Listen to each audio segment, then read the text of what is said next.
Hey Emma, Yes, Madelyn. what do you call it when the music of a 2003 stealth survival horror game really just draws you in and makes you want to play it again and again? I don't know. What do you call it? A siren song!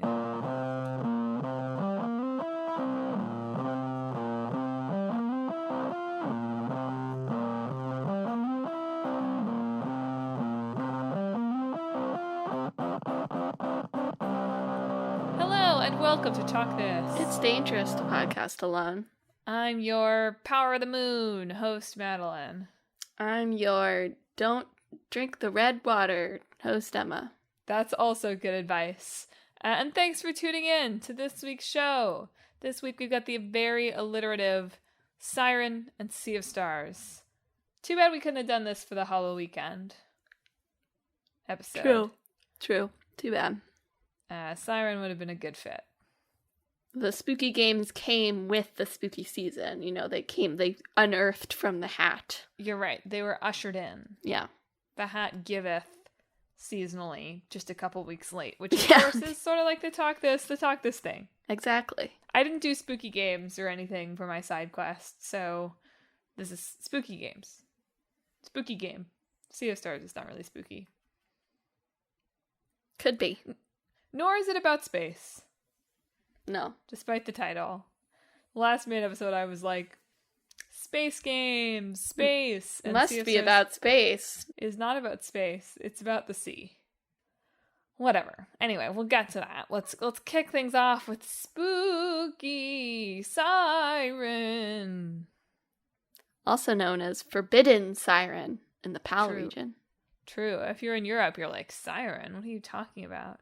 Just gotta add Forbidden to that.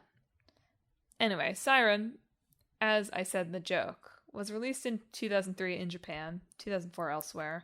It's a stealth-focused survival horror game from Project Siren, which is a team within Japan's studio. Rest in peace.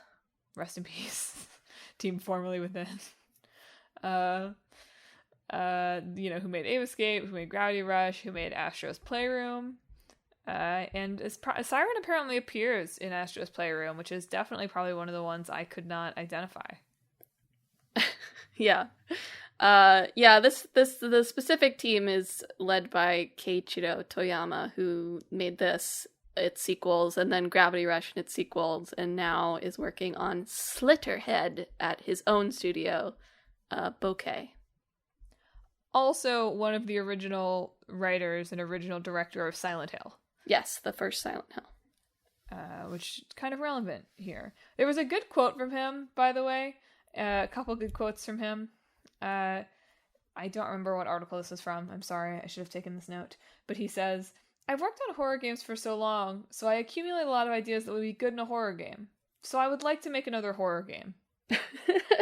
When they asked him if there's any game he wanted to make. Yeah. I was like, dang, dude, that's really real of you to say. I mean, I looked into him a little bit. I think he says the idea for Gravity Rush predates any work he did on like Silent Hill or anything. And so I saw something that he was like, when Blood Omen didn't sell as great as previous ones, he was like, it's my chance. I want to make Gravity Rush now. The one corner of my brain unpoisoned by spooky stuff. Which is very much not a horror game, for what it's worth. There was another quote for him, though, where like somebody asked him about Gravity Rush being different. He was like, it's not different. You come up with a location and things that happen there. It's true. You know what? You do. That is what Siren and Gravity Rush have in common, to be fair. They do have a location and then things that happen there. It's true. He said it in a slightly more nuanced way than that, but I think the point still stands. Yeah. Anyway, I thought that was funny. I was like, dang, like, you've been poisoned. You've been ruined.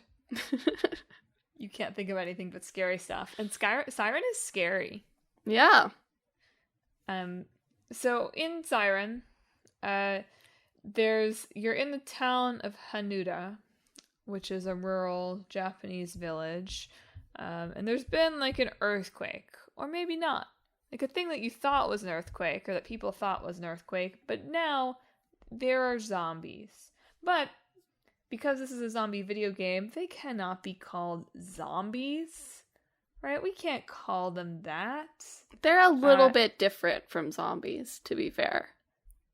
Okay, like, sure. We could say that about pretty much any I mean, zombie they're, game. like, the way that they behave. Can you remind me what they're called again in this? Shibito.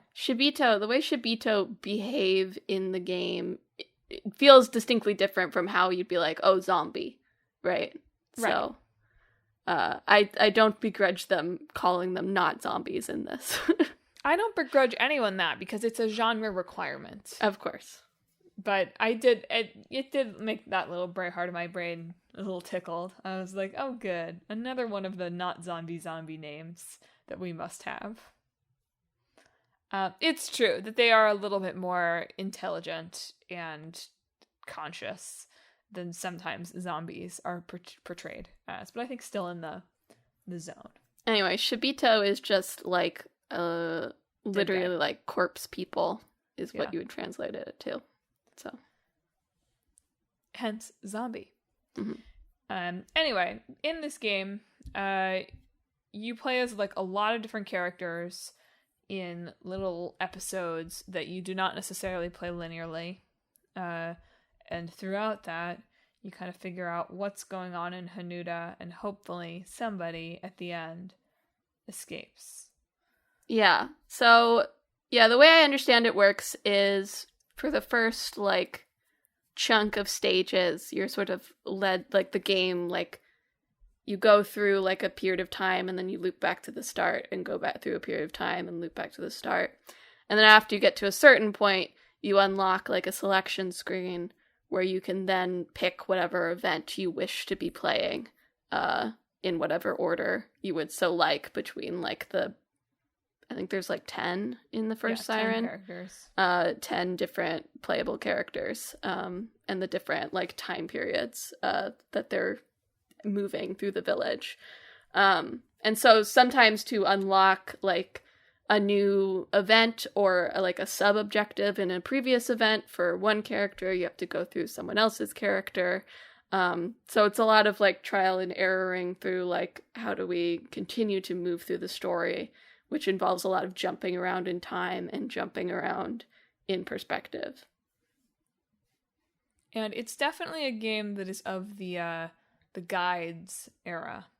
All right, this came out for the PlayStation 2, right, in 2003. So like our last console generation before the internet guides were going to become, ascendant.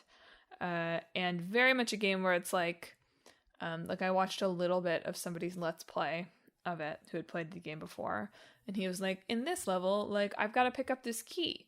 There's no way you would know to look for this, but like, you're gonna need it later for another character's story to move forward.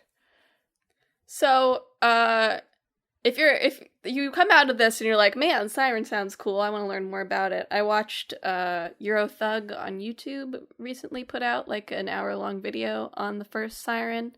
Like going through, it was really fascinating. So we're not going to go as in depth as an hour-long video is on Siren. So, it was well worth a watch. But like the original copies, you remember that even not just guides, game used to come with like little instruction manuals in them. You remember that, right? Yep, I certainly do. Yeah. So in an original PS2 copy of Siren, it would come with a manual that, in addition to having controls, has like a couple pages of hints that are tied to times within the game. So according to her, at least, there was a lot of trial and error, but she didn't use a walkthrough at all and was still able to beat the game using the hints that the game provides and the hints that are provided in the PS2 original copy. So it's not unbeatable, but Siren does have a bit of a reputation for being obtuse, one, and two, like, punishingly difficult to do stuff. Because you have a bunch of different characters, and they have a bunch of variable, like, ability to survive against the Shibito. The guy with the hunting rifle has a distinct advantage over the small child. Who would have guessed? Yeah. And to be fair, like, time looping and, like, slightly different timelines are kind of part of this game's shtick. Yeah. So, like, the idea that you'll have to go back and replay a level multiple times, that there are multiple ways to get to the objective, or multiple, like, exit objectives that you can do is very much, like, it feels like something that would not be my jam, because we all know that I don't love, like, replaying levels and not figuring out why I'm failing or that sort of thing. Like, that's not necessarily my thing. But I do appreciate that it's not just like, oh, like, sucks for you, like, you're gonna have to play this level, you know, 1,000,000 times just to beat it, and then 500,000 more to figure out where that thing is that you need, that you think must be in this level, but you can't figure out where it is. Yeah. And, like, that's something that is part of the themes of the game. Yes. Whereas it could definitely just be like this is a video game thing. Yes. I give them props here for that. It is very much thematically about cycles, time loopy, and otherwise. Anyway, the main gameplay gimmick of the game, I mean, first of all, the main gameplay gimmick of the game is don't get seen by the Chibito. Yes. Right? Like, this is a stealth game. This is not a quote-unquote stealth game, like a lot of survival horror is now. Like, I was reading about this, like, oh, there's, like, zombies and sight jacking, which I'll talk about in a minute. And I was like, there's some, like, The Last of Us energy here. Probably inspired by. Yeah, it was inspired by The Last of Us. Absolutely. Yeah, to be clear, that's the direction in which I was wanting to say that was flowing. Honestly, like, being inspired by a game yet to be released for another decade plus would be, like, very on brand. Yeah. About this game. But this is not one of the, I feel like survival horror now is much more like, but, like, you can fight. Yeah. And here it's like, no, you can't. Yeah. I mean, it's interesting because even stuff like, you know, Silent Hill 2 has a shocking amount of James whacking people with a plank than you would expect for, like, an atmospheric horror game. But no, Siren is very much like, I mean, like we said, there's, like, the one guy who has, like, a hunting rifle. And so there are characters with some capacity to defend themselves, but you can't actually kill a Shibito. You can incapacitate it for a while, but it will get back up and resume its pursuit of the player unless you get back in hiding, essentially. So yeah, stealth, the name of the game. But the major mechanic that you're going to use to facilitate your stealthy movement through a given area is, as I mentioned, called sight jacking, which basically you have the ability to, like, psychically project yourself into the eyes and ears of these not zombies, and kind of see, like, oh, okay, like, this zombie is, like, patrolling this way, so, like, this is the moment where I should go. Or, this zombie walked by a key. That must be where the key that I'm looking for is. Yeah. And you can set different zombie perspectives. Sorry, I'm just going to call them zombies. I'm sorry. I know that they're smarter than zombies. Roll with me here. It's not necessarily... I didn't mean that they're smarter than zombies. The reason you're able to, like, mark their patrol routes, as you put it, is because the Shibito are, like, aping their previous human behaviors. Yeah. They're going through, like, significant portions of their day and, like, repeating it, essentially. So they might, like, you know, go around, like, doing their job or returning home from school or something like that. So they aren't, like, mindlessly walking around. They're mindlessly reproducing the things that they remember doing when they were human. Which I would argue is slightly more intelligent than an average zombie. It's, I guess. Like, just a little. There's memory there. Sure. Anyway, I can't remember exactly where I was going with this, but yeah, you can, like, jump into their consciousness and see what they're doing. Oh, and you can then assign some of those consciousnesses or those sight jacks to buttons. So if you want to be like, where's that zombie with the super powerful gun that I really don't want to run into, you can just jump to triangle button at any given time. Yeah. And see where he is. Yeah, the time for your character does not freeze while you're sight jacking, so... No. if you are doing that as an inopportune spot, that is probably bad. Because you also, in the first game, you cannot move while sightjacking. In the second game, I think there's like one character that can move while sightjacking. And in the third game, it's like uses like it has it on like a split screen. And so you can move and also sightjack at the same time in that one. The third game is wild, by the way. Yeah. Yeah. So just like a little bit of Madelyn lore corner, not too much, because like frankly the Siren story it's dense, and also it's the whole game, and you can play this. It's out on PS4, so I won't like spoil the whole thing, right? But like there's this earthquake in Hanuta, and everybody turned into these Shibito, and also all the water was replaced with what Emma referenced earlier, red water, which like bad.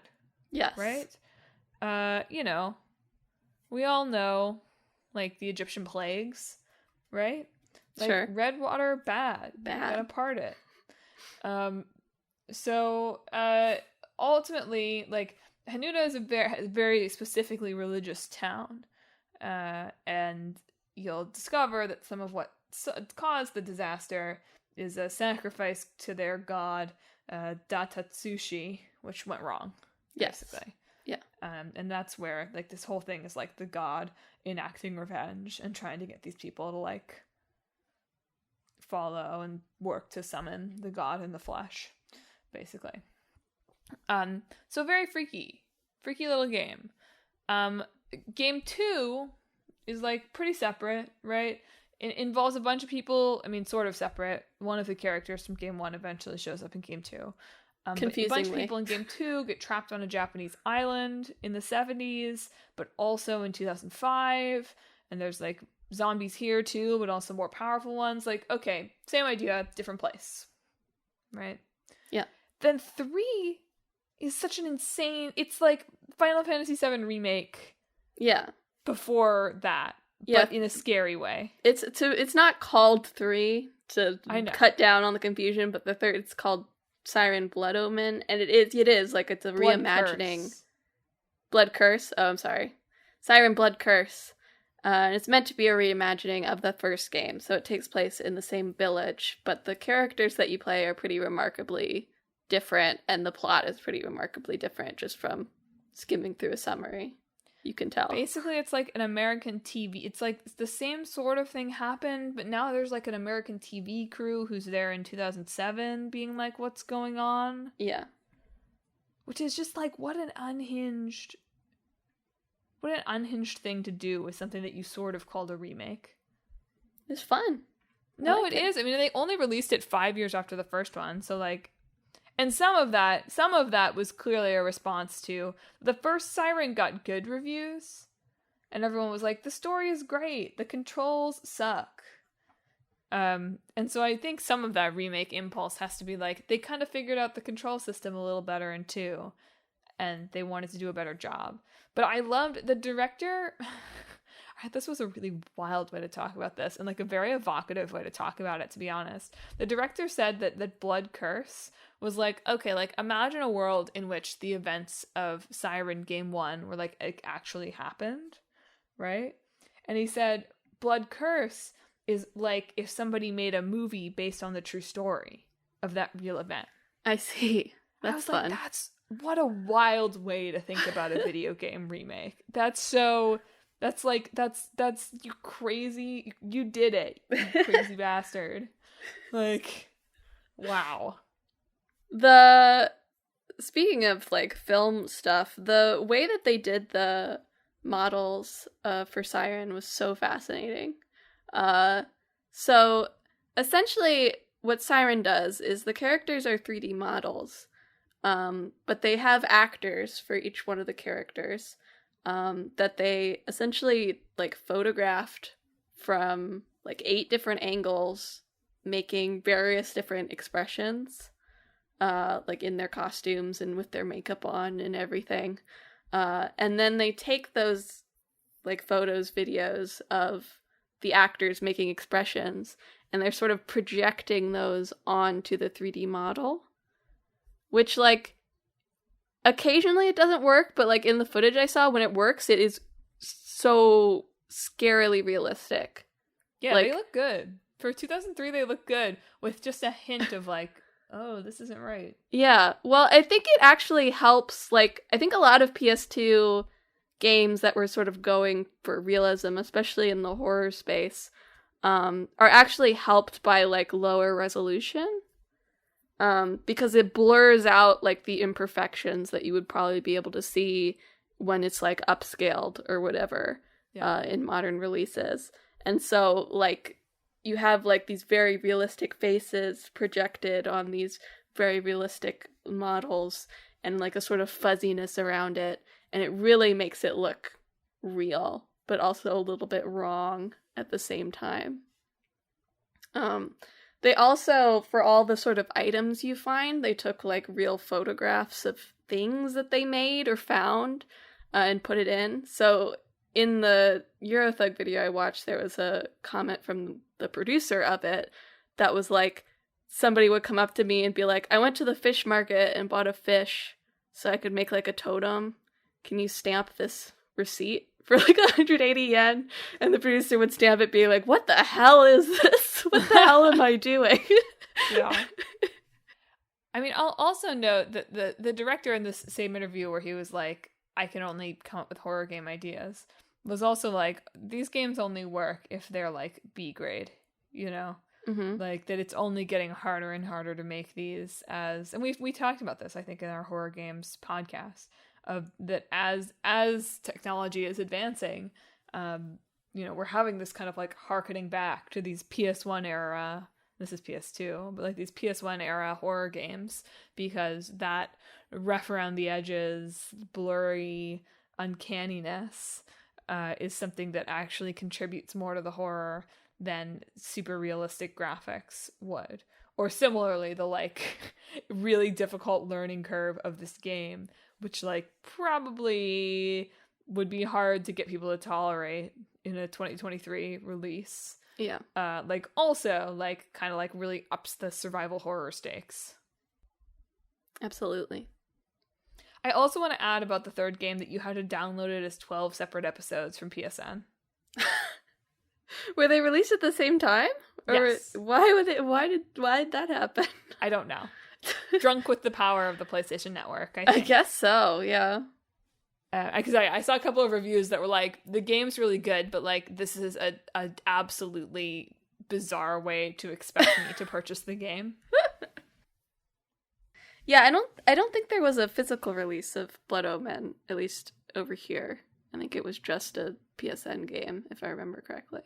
There are some rumblings, some like light rumblings of a revival of this. It's the 20th anniversary, and they like put out the soundtrack and they re-trademarked it or whatever. But nothing actually seems to have come of that. Well, Slitterhead, which is, as I said, what the director's new studio is working on, has a lot of the Siren people on it, including the... Oh man, I should have written her name down. But if you go to... Bokeh Studios actually has a really cool YouTube channel where they both have dev diaries, and they have the director just chatting with other, like, prominent, mostly horror-adjacent game directors in Japan. Cool. So, like, it's got, like, Shinji Mikami. They just did Kodaka from Danganronpa also. And they all have English subtitles, so you can go, like, look at what they're working on and look at cool old game directors chatting about games and stuff. But there's one with her there, so you can look her up. But the, like, creature designer for the creatures in Siren and Siren 2 is working on this new game too. So there, if you're hankering for more Siren, which apparently it really does have a pretty significant fan base in Japan even now. Like there was like a museum of like all their little artifacts that they had, you know, costumes and stuff in like 2018. There was like events where you could go, and they had like reproductions of like people pretending to be the Shibitos, like wandering around. So apparently it's got annual conference thing. Yeah, that's part of that. Yeah, the actor for the not the mainer character for the first Siren, Kyoya, that has streamed Siren before for fun. So like there's a driving fan community for Siren over in Japan. So people are hankering for it, but they're working on this game that seems like it is very much in the Siren spirit. I thought it was funny that the contemporaneous Eurogamer review, like in its closing thing, referred to it as a cult classic, and I was like, "You're so right," but also like you can't say that. Yeah, you can't say that yet, but they called it. You know, they called it. Like you're totally right. You're totally right to have pinpointed that that's exactly what this will be, but like also no. But yeah, a game that I have admiration for from afar. It seems like there's a lot of cool ideas, cool things going on here. And then, like, everything about it mechanically is like, I would not play this. Like, I don't really play horror games, especially, like, horror games. Yeah. The idea of, like, having to do, like, tedious, like, just dying over and over and, like, having to go back to levels looking for some kind of, like, esoteric collectible to advance. It's just, like, this is so not my style. It sounds so cool. I enjoy reading about it, and I'm like, dang, this seems like an artistic achievement. But not for me. Well, can wait for Slitterhead. Sorry, I keep bringing it up because it's such a fun title to say. Yeah. They only make, it has to be alliterative too, right? It does, yeah. Only S-game titles. Silent Hill, Siren, Slitherhead. Is Slitherhead SH on purpose? It's not Slitherhead, it's Slitterhead. Whatever. I like Slitherhead a little better, personally. I think it's because in the trailer the head went. It's slit, you might say. Oh, I was imagining more of a slithering head, like a snake-like thing. Yeah. Gravity Rush doesn't start with S, just so you can make sure you know it's not a horror game. Yeah. Well, speaking of games that start with S... Sea of Stars! Sea of Stars came out this summer from Sabotage Studio. More S's. They had previously made a platformer game, The Messenger, in which this is technically a prequel. But unlike The Messenger, which is a platforming game, this is a very sort of classic inspired turn-based RPG with some like action and puzzle solving elements. I think a lot of the interviews I saw was like they're thinking about like Chrono Trigger plus like there's this game called Illusion of Gaia where you had like ability to like freely move around the map that a lot of classic RPGs didn't have. So in Sea of Stars you can sort of move around the map more freely than you might in other games. And also, the thing that keeps me from wanting to buy it, the Paper Mario timed button presses in combat. Look, all RPGs have to have them. I hate them. I was gonna bring this up. Like all turn-based RPGs must have timed button presses. Which they didn't teach you until a few battles into the demo, and I was like, that's lame. You should have told me that sooner if that was going to be part of this. Well, the demo is not set at, like, the demo they have is not set at, like, the start of the game, right? Right. It's set, like, they give you a couple pages of, like, here's where they are now, and then they sort of set you on your way. So it makes sense that they wouldn't necessarily be tutorializing too much. There was one notable thing in the demo I thought was really funny, which was... like you do like a little bit of like we're journeying around, then they're like some other stuff happened, now we're in the town, and then we go talk to the pirates, and the pirates are like, all right, you lost in arm wrestling, so you're gonna go get us this like token to talk to the undead or whatever, and we're gonna use that for redacted because of spoilers. And I was like, you know, good for you. Yeah, they talked about, there was a couple of interviews where they talked about, like, the difficulties of making a demo for this, because, like, because it's so classic inspired, like, those take a while to get going, you know? Yeah. Those take a while to get off the ground.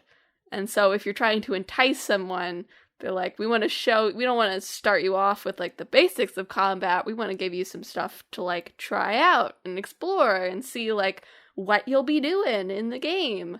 But of course that requires like then being like, we're catching you up a little bit, but also we can't tell you too much because then it'll ruin the beginning of the game, and so on and so forth. I think they did it pretty successfully. I was thinking about that as I was playing. I was like, okay, I finished the whole demo. This is the PlayStation version. I don't know if there are different demos anywhere else, but I finished the whole thing. It took me less than 45 minutes, I think.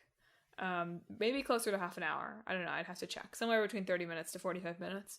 And I was like, okay, like, I'm imagining myself, like, at PAX, right? 30 to 45 minutes is too long. But, like, they could have cut out, like, the opening kind of area a little bit and dropped me a little bit more squarely right away into the kind of, like, dungeon area. Like, we could have done, like, a little opening scene with the pirates and then been in the dungeon area. And I was like, that'd be a solid, like, 20-30 minute demo. And, like, that's hard. That's hard for one of these types of games. I feel like there's lots of these types of games that we play at PAX every year of, like, this demo kind of, you know. Well, I mean, it's like you have to make a choice in your development process, which I'm sure we've talked about before, where it's like, are you going to make a demo? Because that does, like, you then have to make the demo, as opposed to just, like, locking progress after chapter 1 or whatever.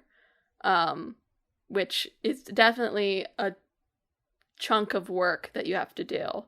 That you wouldn't necessarily have to do if you just were like, here's the beginning. Would certainly be less. But that's not necessarily the best way to sell your game. So you have to like measure the time versus the outreach, I guess. Definitely. And I just mean to call this out as like, I felt like this it's been a successful demo couple of weeks at Talk This here. I feel like the demos that I played in like very different ways have been good sales pitches for the games, in like very, very different tactics across the three, which is interesting. Sea of Stars is also, it's on one of the PS Online tiers, one of them. It's on Game Pass. It's the first game to drop simultaneously on both, I think. Yep. I saw. And if you don't want a subscription service, it is also on Switch and Windows as well. Or on Xbox and PlayStation. Well, yes, you could also buy it there.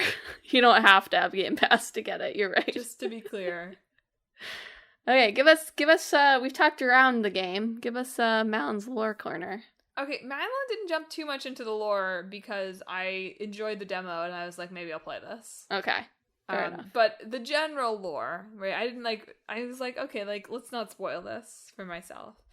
Especially because the developers in interviews are like weirdly cagey about everything. Yeah. They're like, we don't want to, like, they're like, we won't tell you about how we make the characters move freely while looking 2D. We don't want to tell you about the story. We don't want to tell you anything. I read one interview that just was like, here's a big spoiler, so. Oh, nice. Never mind. The interviews I read, they were like weirdly cagey. Anyway, in this game, like Emma said, it's set the same universe as The Messenger, but like thousands of years before. So Messenger is like post-apocalyptic, everything's underwater kind of situation. This is before that, where it's an archipelago of islands, magical islands. And your main characters are Valere and Zale, who are solstice warriors. Valere is a moon mage, Zale is a sun mage. They cast what's called eclipse magic, so it has to do with the sun and moon. And they're like the only people who can fight the dwellers, who have been summoned by the Fleshmancer, which is a really good name. It is, yeah. Who's an evil alchemist, who is bad guy. And so they're traveling around with friends, trying to destroy the alchemist and his monsters. Yeah. Main friend, warrior cook, Garl. An underrated class combo. The warrior cook. It's very good. I like it a lot. Sea of Stars was originally announced in like mid-March 2020, which like, haha, yikes. Yikes for you all. So rough that you launched your Kickstarter on like March 19th, 2020. Hey, it worked. Yeah, not rough because they raised like $1 bajillion. Yeah. But apparently, so like the Messenger was published by Devolver, and like to hear them tell it, although like if you've got Devolver as your publisher, you can't really only be expecting 100 people to buy the game, but like, yeah, I get it. But like clearly the Messenger was much more successful than this studio. I mean, like understandably, right? If you're an indie studio, you should not be expecting success. Yeah. I think I read that like after the Messenger, I mean, he says we quadrupled our people, which means they went up to like 30 employees. Yeah. But yes, the Messenger did very well. And so because of that, like literally it sounds like they were like, if the Messenger does well, our reward is that we get to make an RPG. Yeah. And like that's what they did. And I do have to say, so Sea of Stars is self-published. And after a string of like evil publisher stories over the past few main quests, I do have to say like it seems to have been a totally amicable split. Like they were very like, Devolver lets you do whatever you want. But we wanted to do this ourselves. They were like, everyone should have a publisher at least once. Mm-hmm. And I was like, okay, cool. Like I'm glad the takeaway here wasn't like Devolver 2 is secretly like evil. Yeah. So you know. But yeah, this was like their reward game. Which is hilarious. Yeah, in the interview with main directors Thierry Boulanger. Mm-hmm. You're the one who took French, so I know, that's why I was so embarrassed. There's some very frank interviews with him about like his personal struggles. And so the Messenger was like, it's very much a game about like grief, you know, and like getting through dark times. And so he wanted to make a game like Sea of Stars that's a little bit more like about being hopeful and like having a good time. Which is like, it doesn't mean that like bad things don't happen, but like the general vibe a little more upbeat than the Messenger was. Good. Yeah. They do, so as Emma said, this game, like, as like any RPG, any indie RPG that gets made is like, we're inspired by Chrono Trigger. But they do have music, some of the music composed by the original composer of the Chrono Trigger series, Mitsuda. Yeah. I really liked this. Like both of them, like they all seem like he seems jazzed to do it. He seemed jazzed to be like, yeah, heck yeah, I'm gonna go back to my Chrono Trigger roots and thinking about like how we made like all the ways that we like had to make music back then that we don't have to now. But I also liked, yeah, this like studio lead was saying like he got an email like or they were like talking through a translator or something where Mitsuda asked the team if they wanted him to channel his style of composition from Chrono Trigger, and we just got to be like, yes, please do.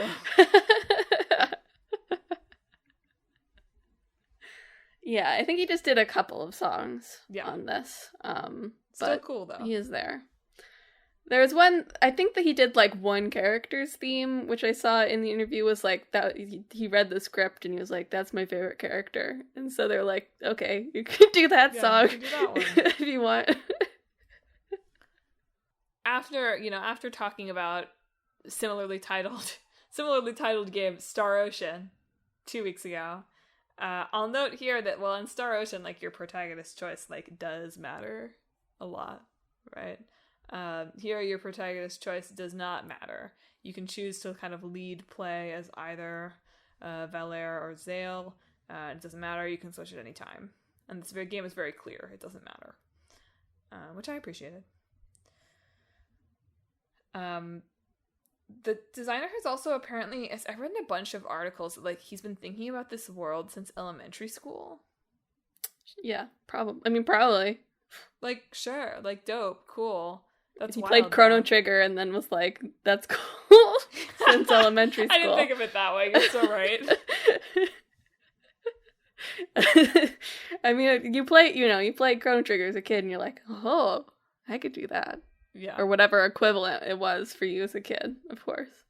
That's so smart. I was like, dang, like, he's been, like, storyboarding this for years. And you're so right that it's actually, like, nah, he played Chrono Trigger. And he was like, yeah, Chrono Trigger. The one little piece of controversy that this had that I remember, like, when they announced this, I was like, oh, but there's that weird thing in the Messenger, is, in the Messenger, there's, like a shopkeeper, who, like, was apparently intended to be sort of humorous, but is, like, essentially channeling, like, Jordan Peterson stuff. Oh.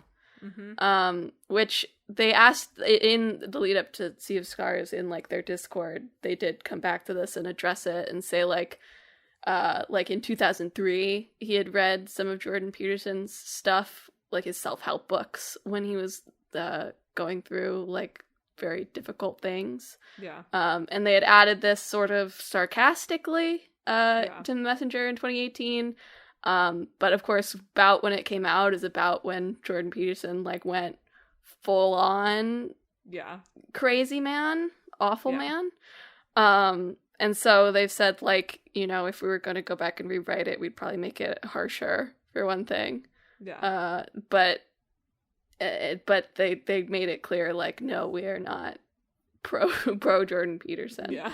And, Thierry Bollinger has been very vocally, like, pro-trans rights. Just sort of a weird little blip that was, like, when this was announced, I was like, oh, I remember that. But it got addressed, and it seems fine. And now it's just that I hate button presses, so I will never play this game.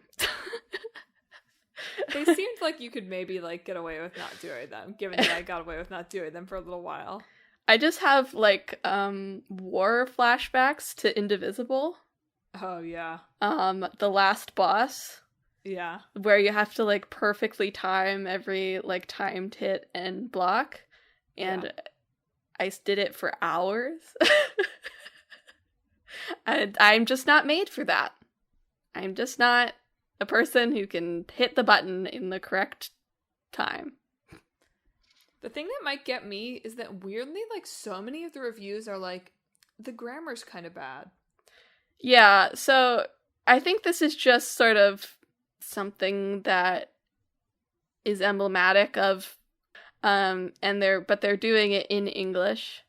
So it's not really like, I don't believe they wrote it in French and then had someone translate it to English. They're writing in English, because in Chained Echoes, which I played earlier this year as well, which is sort of in a similar vein to this, I think that development team is German or something like that, and they were also writing in English as opposed to in German and then translating it, and just when that happened, like, it's like if you're writing in any second language, there's just some weird artifacts where it's like Chained Echoes, I noticed, like, they didn't use contractions ever, which is super weird to read, like, as a native speaker. But, like, we're learning Japanese, and I'm sure if I tried to write it would be, like, exceedingly robotic and polite. So yeah, I'm not confident in how to use the chapta form, which is all over the place. Yeah. So I think that's my just classmates are. I'm the worst student in class this semester. Yeah. So my grammar would be like this. But yeah, it was weird to have multiple reviews be like, a lot of comma splices.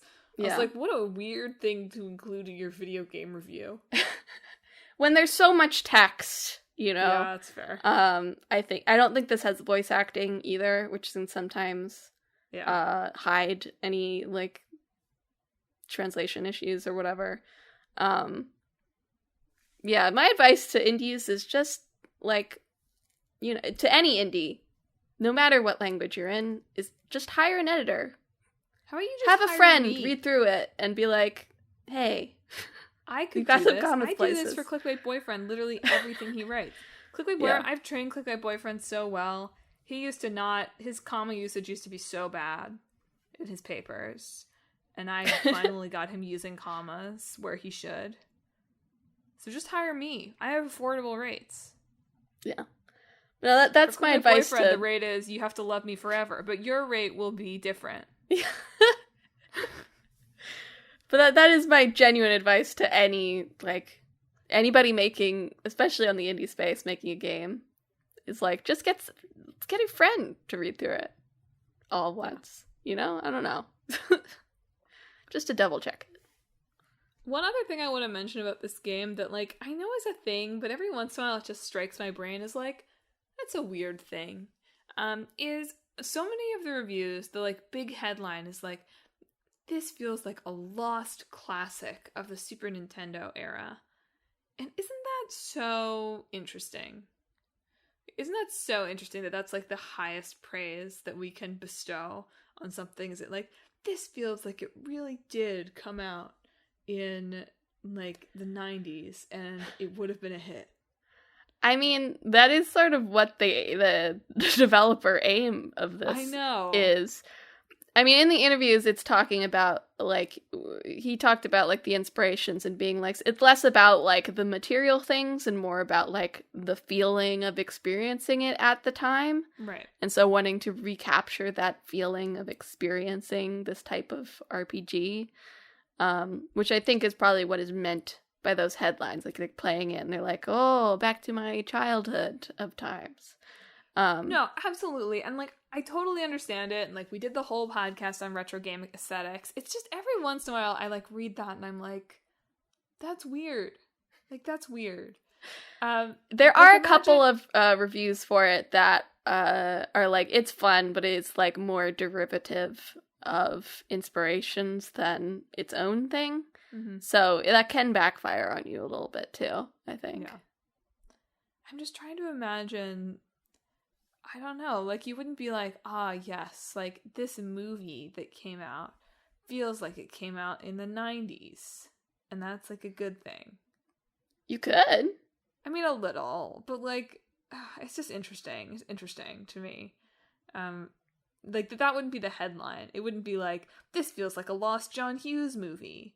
I mean, maybe it would. I don't know, but I just don't feel like you see that quite as often. Like, with games all the time, it's like, this feels like a lost PlayStation game. This feels like a lost, Super Nintendo game. This feels like a lost arcade game.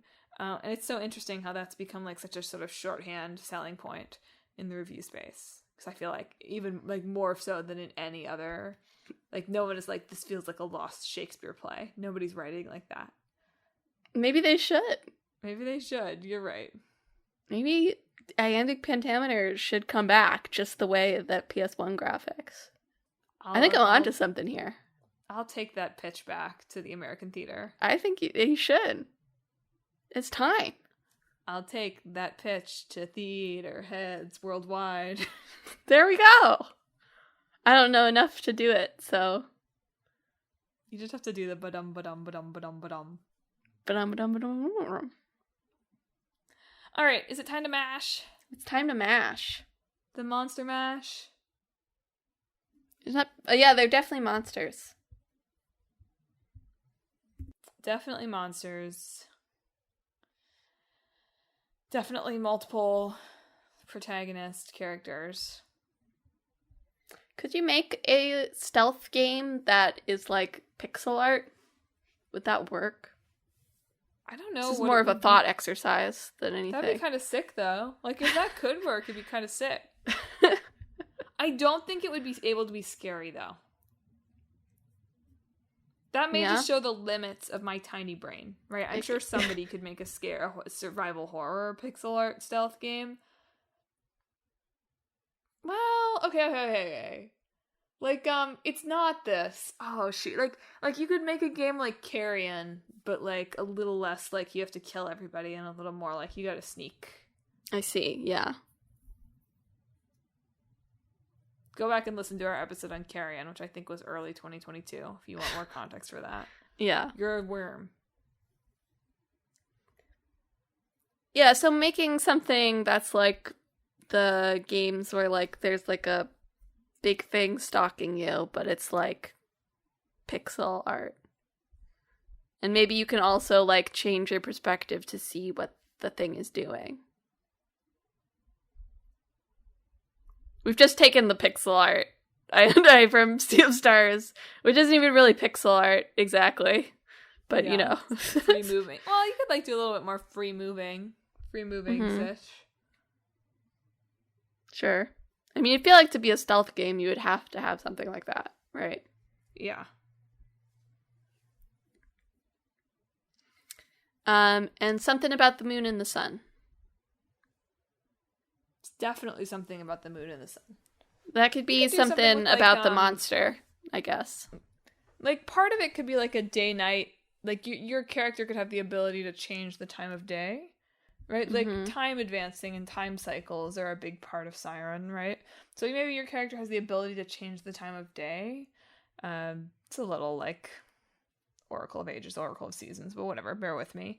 And like doing that can like be part of your stealth mechanic. Maybe. I think that could be neat. That's something.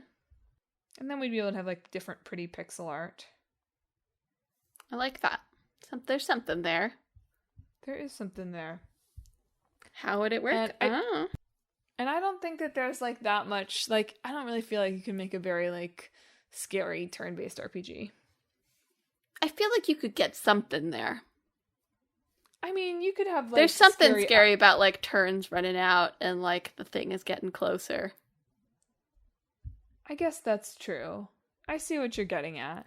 I think that like whenever there's like a runaway level in Fire Emblem, those can be scary in their own way. Not like horror scary, but like scary. Yeah. And there's some ways you could twist that to be more horror scary, I feel like. I see what you're getting at. I think it would be hard to sustain, like, I don't think it could be the length of an RPG, though.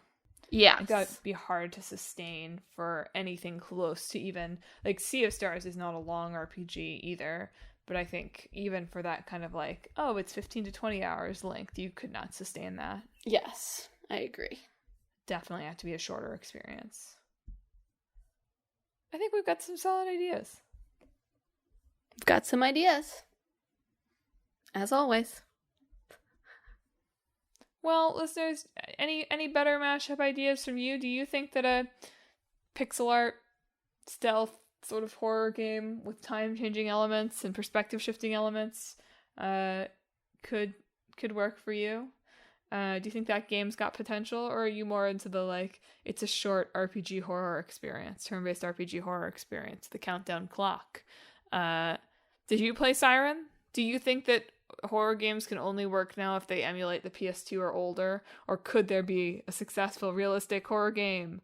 Don't talk to me about Five Nights at Freddy's. If you have thoughts on any of this or anything else from this episode, hit us up on social media. We're on Facebook, Twitter, Instagram, and YouTube at Talk This Podcast. You can also visit our website, www.talkthispodcast.com, where you can read all about the show, check out the games in the hat, or read our blog, featuring long-running series Clickbait Boyfriend and Split Screen.